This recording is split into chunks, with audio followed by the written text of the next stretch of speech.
ప్రాణహిత నదీ జలాలు వినియోగులు రావాలి అని అంటే మీరు తుమ్మడి ఏడవతో బ్యాజ్ నిర్మాణం చేసేటువంటి మీరు ఆలోచన లేదు, చొరవ లేదు.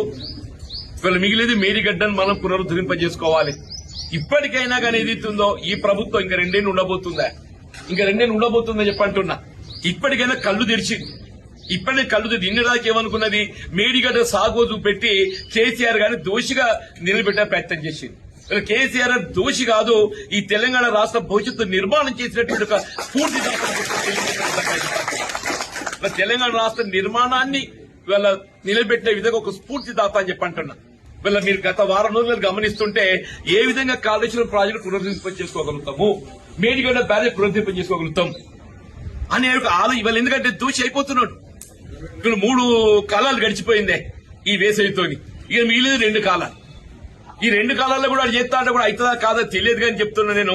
ఇంతకాలం అయితే ప్రకృతి సహకరించింది, మన కరువు రాలేదు. రేపు భవిష్యత్తు ఏమైతే తెలియదు. రేపు కరువు వస్తే దానికి జవాబుదారు ఎవరవుతారు? రేవంత్ రెడ్డి అవుతాడు, కాంగ్రెస్ పార్టీ అయితే అని చెప్పంటున్నా.